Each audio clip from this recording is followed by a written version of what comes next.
తమ సమస్యలను కాంగ్రెస్ సర్కారు పట్టించుకోకపోవడంతో జూనియర్ డాక్టర్లు పోరుబాట పట్టనున్నారు. ఈ నెల 24 నుంచి సమ్మెకు సిద్ధమవుతున్నారు. ఈ సమ్మెలో రాష్ట్ర వ్యాప్తంగా ఉన్న అన్ని టీచింగ్ ఆసుపత్రుల్లో పనిచేసే జూడాలు పాల్గొనబోతున్నారు. ప్రభుత్వం ఇప్పటికైనా పట్టించుకోకపోతే పోరాటాన్ని మహోధృతం చేస్తామంటున్నారు. మరిన్ని వివరాలు మా ప్రతినిధి వంశీకృష్ణ అందిస్తారు. సోమవారం నుంచి తాము సమ్మెలోకి దిగబోతున్నట్టు ఇప్పటికే ప్రకటన చేశారు జూనియర్ డాక్టర్స్. ఇంతకీ గతంలో కూడా వీరు 3 సార్లు సమ్మె నోటీస్ ఇవ్వడం జరిగింది, తర్వాత విరమించుకోవడం కూడా జరిగింది. ఈ సందర్భంగా ఎందుకని వారు మరోసారి సమ్మెకు దిగుతున్నారనే అంశానికి సంబంధించి వారి మాటల్లోనే మనం తెలుసుకునే ప్రయత్నం చేద్దాం. చెప్పండి, ప్రధానంగా మీరు గత జనవరిలో కావచ్చు లేదైతే గత నెలలో కూడా మీరు సమ్మె నోటీస్ ఇవ్వడం జరిగింది, తర్వాత హోల్డ్లో పెట్టుకోవడం కూడా జరిగింది. ఎందుకని మీ సమస్యలు పరిష్కరిస్తామన్నటువంటి ప్రభుత్వం ఎలాంటి హామీ ఇచ్చిందంటారు, నెరవేర్చిందా లేదంటారు? మనకి చాలా వరకు కొన్ని డిమాండ్స్ ఉన్నాయండి. ఫస్ట్ డిమాండ్ వచ్చేసి గ్రీన్ ఛానల్. సో ఈ గ్రీన్ ఛానల్ అనేది ఏదైతే ఉందో పోయినసారి జనవరిలో ఎప్పుడైతే స్ట్రైక్ నోటీస్ ఇచ్చినామో అప్పుడు ప్రతిపాదనలోకి వచ్చింది బేసిక్గా. సో అప్పటి నుంచి ఇప్పటికీ మళ్ళీ ఇంకొక నోటీస్ నేను లాస్ట్ మంత్ ఇచ్చే ఉండే. సో అప్పుడు ఏమన్నారంటే ఎలక్షన్ కోడ్ ఇన్ఫోర్స్లో ఉంది కాబట్టి ప్రస్తుతానికి ఏజీఓ అనేది తీయలేము. సో మీరు ఎలక్షన్ కోడ్ అయిపోయే వరకు హోల్డ్లో పెట్టుకోండి స్ట్రైక్, తర్వాత ఇమీడియట్గా ఇష్యూ రిజాల్వ్ చేయడానికి ట్రై చేస్తామని అన్నారు. సో అదొక ఇష్యూ కాకుండా ఇంకా చాలా ఇష్యూస్ ఉన్నాయి. ఇంకొకటి వచ్చేసి super speciality senior residents. So basic ఏంటంటే సూపర్ స్పెషాలిటీ కంప్లీట్ అయిన వాళ్ళని అసిస్టెంట్ ప్రొఫెసర్ క్యాడర్కి తీసుకోవాల్సి వస్తుంది. కానీ అసిస్టెంట్ ప్రొఫెసర్ క్యాడర్ కాకుండా నార్మల్ సీనియర్ రెసిడెంట్స్, ఎంబీబీఎస్ తర్వాత సీనియర్ రెసిడెంట్స్ ఎవరు ఉంటారో ఆ క్యాడర్ కింద అలాట్ చేశారు. సో బేసిక్గా వీళ్ళు ఫస్ట్ అపాయింట్మెంట్ కంపల్సరీ సర్వీస్ ఒకటి ఉంది, ఒక సూపర్ స్పెషాలిటీ అయిపోయిన తర్వాత కంపల్సరీ సర్వీస్ అని ఉంది. సో ఆ కంపల్సరీ సర్వీస్ అని రాశారు దాంట్లో, కానీ అసిస్టెంట్ ప్రొఫెసర్ అనేది మెన్షన్ చేయలేదు. ఇంకొకటి ఏంటంటే వీళ్ళు జాయిన్ అయ్యేటప్పుడు 1,25,000 శాలరీ స్టైఫండ్ అని చెప్పి వాళ్ళకి అఫీషియల్గా ఆర్డర్ ఇచ్చారు. మళ్ళీ దానికి అగెన్స్ట్గా లాస్ట్ మంత్ 16th రోజు డిఎంఈ ఆఫీస్ నుంచి ఇంకొకటి ఏమిచ్చారు అంటే వీళ్ళకి 92,000 అని చెప్పి మళ్ళీ మధ్యలో ఇచ్చారు. అదొకటి ఆల్మోస్ట్ ఒక 5-6 నెలల నుంచి వాళ్ళకి స్టైఫండ్ లేదు. చాలామందికి ఫ్యామిలీస్ ఉన్నాయి. ఇప్పుడు మళ్ళీ కొత్త స్కూల్ అడ్మిషన్ స్టార్ట్ అవుతున్నాయి, పిల్లల్ని స్కూళ్ళల్లో జాయిన్ చేయాలి. సో ఇది ఇష్యూ రెగ్యులర్గా ఉంది. సో దాని మొత్తం ఎన్ని డిమాండ్స్ వరకు కోరడం జరిగింది అంటారు? మంత్రి దగ్గర నుంచి కావచ్చు, ప్రభుత్వం నుంచి కూడా ఎలాంటి హామీ లభించింది? వారు ఎప్పటి వరకు మీకు టైం ఇవ్వడం జరిగింది అంటారు? మొత్తం 8 డిమాండ్స్ మీద ముందరికి వెళ్ళామండి. సో ప్రతిదానికి అంటే మేము చెప్పిన దానికి ప్రపోజల్లో మినిస్ట్రీ సైడ్ నుంచి, హెల్త్ మినిస్టర్ సైడ్ నుంచి వెళ్ళింది అంటున్నారు. దాంట్లో 2 ఇష్యూస్, ఒకటేమో హాస్టల్ ఫెసిలిటీస్, ఇంకా ఉస్మానియా బిల్డింగ్. ఈ రెండింటి గురించి అసలు ఇప్పటి వరకు అయితే ఏ ప్రపోజల్ వెళ్ళలేదు. ఇంకా కూడా ఎట్లాంటి ప్రాపర్ రెస్పాన్స్ రాకపోవడం వల్లనే ఈ రెజ్యూమ్ చేయాల్సి వచ్చింది స్ట్రైక్ అనేది. ఓకే, మీరు చెప్పండి, గతంలో కూడా మీరు పలు దఫాలుగా మంత్రిని కూడా కలిసినటువంటి పరిస్థితి కూడా మనం చూస్తూ ఉన్నాము. ఇప్పటి వరకు కూడా సమస్య పరిష్కారం కాలేదు, దాంతోపాటుగా స్టైఫండ్ కూడా రానటువంటి పరిస్థితి కూడా మనం చూస్తూ ఉన్నాం. ఎలాంటి ఇబ్బందులు ఎదుర్కొంటున్నారంటారు? ఇప్పుడు మేమందరము ఈ 25 years దాటిన వాళ్ళమే ఉన్నాం. అంటే ఎవరం కూడా ఇంకా చిన్నపిల్లలం కాదు. మాకు ఫ్యామిలీస్ ఉన్నాయి, ఇంట్లో పేరెంట్స్ ఉంటారు, కొంతమందికి పెళ్ళిళ్ళు అయినాయి. ఇంకా మా సూపర్ స్పెషాలిటీ పీజీలు అంటే వాళ్ళకి పెళ్ళిళ్ళే ఫ్యామిలీస్ కూడా ఉన్నారు. ఒక్కో నెల రావడం వెనుక ముందు అయిందంటే ఓకే ఎట్లాగొట్లా గెటన్ అవుతాం. ఇట్లా నెలల తరబడి రాకపోవడము, లేదా ప్రతి నెల ఎప్పుడు వస్తుందని వేచి ఒక నిర్దిష్టమైన డేట్ అంటూ లేదు.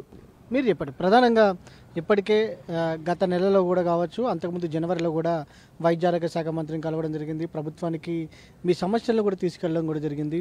ప్రధానంగా మీరు కోరినటువంటి సమస్య ఏమో లేదంటారు? మా మెయిన్ డిమాండ్ అండి ఫస్ట్ గ్రీన్ ఛానల్. ఎందుకు గ్రీన్ ఛానల్ అంటే ఇది జుడా స్ట్రైక్ అనేది ఇప్పటి నుంచి కాదు, జుడా ఎస్టాబ్లిష్ అయినప్పటి నుంచి సంవత్సరాల కొద్దిగా కానీ కూడా మేము స్ట్రైక్ చేస్తున్న మెయిన్ పాయింట్ ఏంటంటే ప్రతిసారి ఒకటే పాయింట్, జీతాలు టైంకి ఇవ్వండి అని. మాకు ప్రతిసారి జరిగే ప్రాబ్లం ఏంటంటే జుడాలకి ఎప్పుడు కూడా జీతం అనేది నెల తర్వాత రాదు. ప్రతి గవర్నమెంట్ సర్వీస్ పర్సన్కి ఎవరికైనా 1వ తారీఖు అనేది జీతం పడుతుంది, మెడికోస్కి మాత్రం పడదు. అండ్ మమ్మల్ని ఏమో ఎమర్జెన్సీ సర్వీసెస్ అంటారు. ఎమర్జెన్సీ సర్వీసెస్ ఇవ్వకపోతే ఎస్మా యాక్ట్ ఇస్తానంటారు. ఇన్నన్న ప్రభుత్వం మరి టైంకి ఎందుకు జీతం ఇవ్వదు? 1వ తారీఖు రాలేదు సరే, 2, 3 కనీసం 10వ తారీఖు కన్నా రావాలి కదా, రాదు. 4 నెలలు డిలే అవుతుందండి. అది ప్రజలకు ఇబ్బంది అవుతుంది, స్ట్రైక్ పోతుందన్న విషయం మాకు కూడా తెలుసు. మేము కూడా ప్రజలమే, మాకు కూడా కుటుంబాలు ఉన్నాయి. అంటే ఈ నోట్ ఇవి ఎప్పుడు ఇచ్చారంట? ఈ జీవో అండి ఫస్ట్ రిక్రూట్మెంట్దేమో 18వ తారీఖు ఇచ్చారండి. ఇది జనవరి 24లో ఇచ్చారు. మమ్మల్ని రిక్రూట్ చేసుకునే ముందు జనవరి 24లో ఇచ్చినటువంటి రిక్రూట్మెంట్ 1.25 శాలరీ అని. ఇది చాలాక ఆ తర్వాత ఏం చేశారంటే 16వ తారీఖు మే 16కి ఏం చేశారంటే 1.25 కాదు 90 ఇవ్వండి అంటే 30,000 కట్ చేసి, జీతాలే వస్తలేవురా మొర్రు అంటే ఉన్న జీతాలు కట్ చేస్తున్నారు. ఉన్న జీతాలు కట్ చేయడం అనేది అసలు ఎక్కడా లేదండి ప్రపంచంలో. మెడికల్ దాంట్లోనే ఉంటుంది. ఎందుకంటే నెగ్లిజెన్స్, అడిగే వాళ్ళు తక్కువ ఉంటారు, సర్లే వీళ్ళు ఏం చేస్తారని అనుకుంటారు ఏమో తెలియదు, కానీ అట్లాంటి తప్పుడు జీవో కాపీలు వస్తాయి. మేము ఎందుకు రావాలి స్ట్రైక్? మాకు మాత్రం స్ట్రైక్ చేయాలని సరదా ఉంటుందా? ఎవరికి ఉండదండి. ఒక వైద్యుడిగా ఎట్లుంటుందంటే మా పని మేము చూసుకుందాము, వచ్చే పేషెంట్లను చూసుకుందాం అనే ఉంటుంది, కానీ మేము మా అంతటి మేము స్ట్రైక్కి వెళ్ళాలనేది మాకు ఉంటుంది. అది మాకే బాధాకరంగా ఉంటుంది. కానీ ఏం చేయాల్సి వస్తుంది? మేము స్ట్రైక్కి వెళ్తే కానీ మా సమస్యలు తీరట్లేదు. స్ట్రైక్ దాకా ఎందుకు వెళ్ళాలని మేమే అడుగుతున్నాం ప్రభుత్వాన్ని. ఎందుకు చేయాలి అసలు సమ్మె?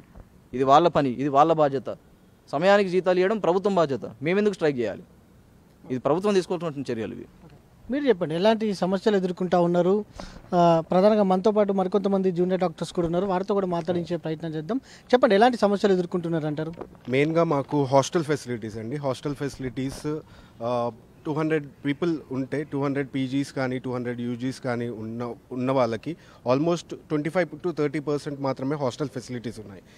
అంతకు మించి హాస్టల్స్ అందరూ బయట హాస్టల్స్లో ఉంటూ ఇబ్బంది పడుతున్నారు. మీరు చెప్పండి. మెయిన్గా వచ్చేసి గ్రీన్ ఛానల్ గురించే. ఎవ్రీ మంత్ ఇది ఒక రెగ్యులర్ ప్రాబ్లం అయిపోయింది. డాక్టర్స్ని 4-5 నెలలు జీతాలు ఇవ్వకుండా వాళ్ళని వేచి ఉంచి, మేము కూడా ఒక ఎమర్జెన్సీ సర్వీస్లోనే వర్క్ చేస్తున్నాం. ఇప్పుడు మేము ఎమర్జెన్సీస్ అటెండ్ అవ్వాలా, జీతాలు రావట్లేదా, ఇలా స్ట్రైక్ దిగాల. సో మాకు ఒక రెగ్యులరైజేషన్ ఆఫ్ స్టైఫండ్స్ అనే జీవో రిలీజ్ అవ్వాలి. అదే మేము ఉద్దేశంగా మేము ఈ సమ్మెకు నోటీస్ ఇవ్వడం జరుగుతుంది. ఇప్పుడు గవర్నమెంట్ నుంచి మాకు ఏదన్నా ఒక అష్యూరెన్స్ వచ్చేంత వరకు మేము దీన్ని ముందుకు తీసుకెళ్లాలని అనుకుంటున్నాం.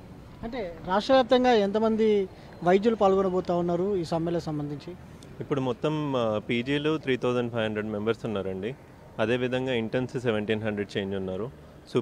సీనియర్ రెసిడెంట్స్ ఉంటారు ఇంకొక 500 మెంబర్స్ దాకా. సూపర్ స్పెషాలిటీ పీజీస్ ఉంటారు, super speciality senior residents. So ఓవరాల్గా ఆల్మోస్ట్ 10,000 to 15,000 మెంబర్స్ దాకా సమ్మెలో పార్టిసిపేట్ చేస్తారు. ఎలాంటి సర్వీసెస్ని నిలిపివేయబోతారు? ఇప్పుడు మనం స్టార్టింగ్లో అయితే ఓపీస్ అండ్ ఎలెక్టివ్స్ వరకే నిలిపివేస్తున్నామండి. గవర్నమెంట్ నుంచి వచ్చే రెస్పాన్స్ని బట్టి ఫర్దర్గా ఏం ప్లాన్ చేయాలన్నది ఆలోచిస్తాం.